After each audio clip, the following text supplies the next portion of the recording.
Hello. आज आपण बघणार आहोत English Balbharati grade 3 chapter number 2.3 helping siblings. आता सिबलिंग्स या शब्दाचा अर्थ काय आहे? भावंड, म्हणजे बहीण भाऊ कोणीही असू शकतं. हेल्पिंग सिबलिंग्स म्हणजे भावंड मदत करतात. आता ते भावंड एकमेकांना मदत करतात का कोणा तिसऱ्याला मदत करतात ते आपण बघूयात. Read and enact. तुम्हाला काय करायचं आहे, क्लासरूममध्ये जर तुम्ही असाल तर आरव आणि तनू असे दोन वेगवेगळे कॅरेक्टर घ्यायचे आहेत. त्यांनी आपापला डायलॉग रीड करायचा आहे आणि ॲक्ट करायचं आहे, त्या पद्धतीनं बोलायचं आहे. आरव तनूची पहिली स्टोरी आहे आणि दुसरी स्टोरी जी आहे ती विनय आणि त्याच्या ताईची आहे. आपण पहिली स्टोरी बघूया. आरव काय म्हणतो? Tanu, what are you searching for? Aarav तनूला विचारतो की काय शोधती आहेस तू? तनू म्हणते, I am trying to find my school library book. I couldn't find it. Tanu काय म्हणते की मी एक बुक शोधती आहे की जे माझ्या स्कूलच्या लायब्ररीमधलं आहे आणि ते मला सापडत नाही आहे. आरव काय म्हणतो बघा, try to remember where you sat and read the book last time.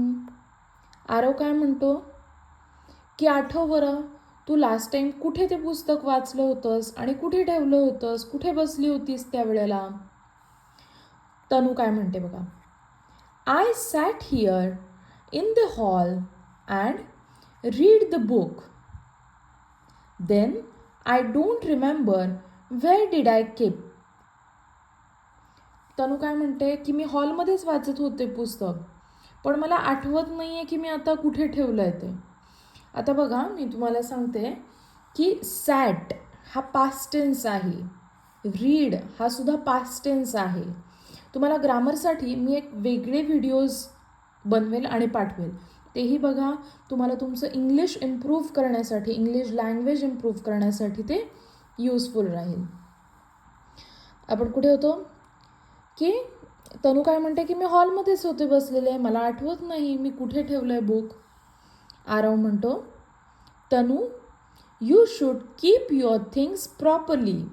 आपली आई पण आपल्याला असंच म्हणते बघा की कुठे ठेवल्या आठव आणि व्यवस्थित तू तुझ्या वस्तू ठेवल्या पाहिजेत.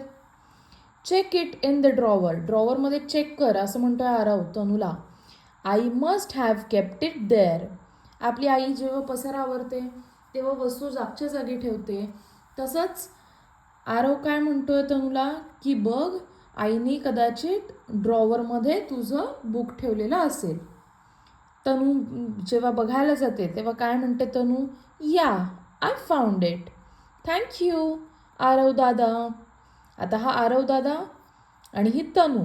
तनू काय म्हणते की हो, सापडलं मला, थँक्यू असं आरव दादाला म्हणते. तिचं बुक कुठे होतं? ड्रॉवरमध्ये. Okay, so this was the first story. याच्यामध्ये भाऊ होता आरव आणि बहीण होती तनू, आणि आरवने तनूला काय मदत केली आहे? बुक शोधण्यासाठी.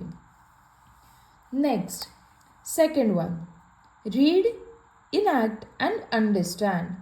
यामध्ये तुम्हाला रीड पण करायचं आहे, ॲक्ट करून दाखवायचं आहे, ड्रामा प्ले केल्यासारखं, आणि समजून घ्यायचं आहे काय आहे ते. यामध्ये कोणते दोन कॅरेक्टर आहेत? विनय आणि त्याची ताई. विनय काय म्हणतो बघा ताईला, ताई, what are you doing? Vinay विचारतो, ताई काय करतीयस तू? त्यावर ताई म्हणते, just reading a book. What happen dear? मी फक्त एक पुस्तक वाचतेय, काय झालं बाळा?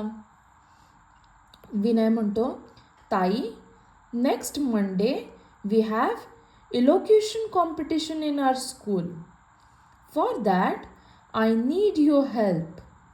Will you please help me? Vinay काय म्हणतो ताईला की पुढच्या सोमवारी माझ्या स्कूलमध्ये इलोक्युशन कॉम्पिटिशन आहे, तर तू मला मदत करशील का? आता इलोक्युशन कॉम्पिटिशन म्हणजे काय? तुम्हाला सिम्पल लँग्वेजमध्ये सांगितलं तर स्पीच कॉम्पिटिशन, ज्याच्यात कॉन्फिडेंटली काही मिस्टेक्स न करता कुठल्या तरी एखाद्या टॉपिकवर तुम्हाला बोलायचं असतं, म्हणजे इलोक्युशन. असं विनय ताईला विचारतो की ताई मला तू मदत करशील का. त्यावर ताई बघा काय म्हणते, sure dear, what is the topic. ताई विचारते की ठीक आहे मी करते तुला मदत, विषय काय आहे, कुठल्या विषयावर तुला इलोक्यूट करायचं आहे. तर विनय म्हणतो द टॉपिक इज मदर.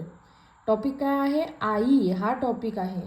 आता तो काय सांगेल बरं त्याच्या इलोक्युशनमध्ये की आई काय करते आपल्यासाठी, आई दिवसभरात काय काय कामं करते, आईचं दिवसभराचं स्केड्यूल काय असतं, आपण आईसाठी काय करावं, आपण आईला काय हेल्प करावी ते.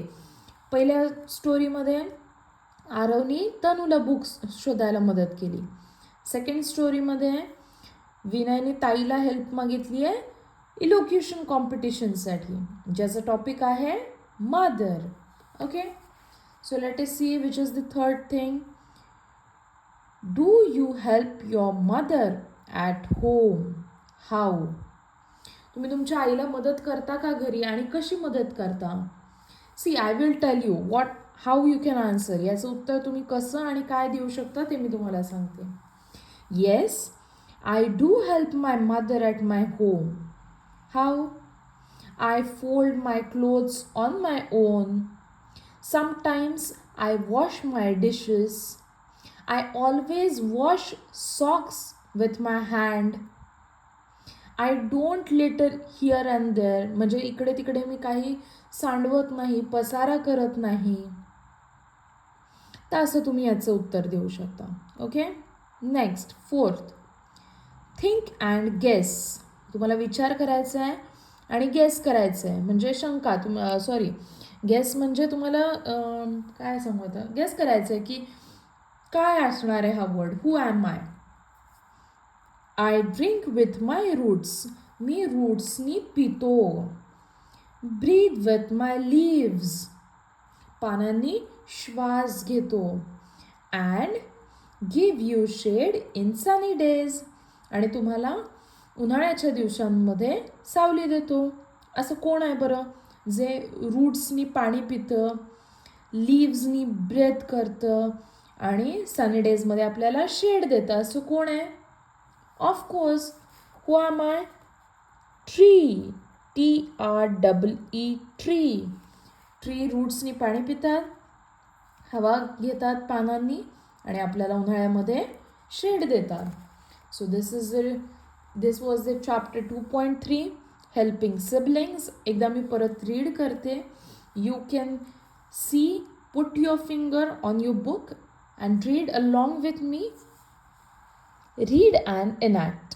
Arav. Tanu, what are you searching for? Tanu, I am trying to find my school library book. I couldn't find it. Arav, try to remember where you sat and read the book last time. Tanu, I sat here in the hall and read the book. Then I don't remember where did I keep. Arav, Tanu, you should keep your things properly. Check it in the drawer. I must have kept it there. Tanu, yeah, I found it. Thank you, Arav Dada.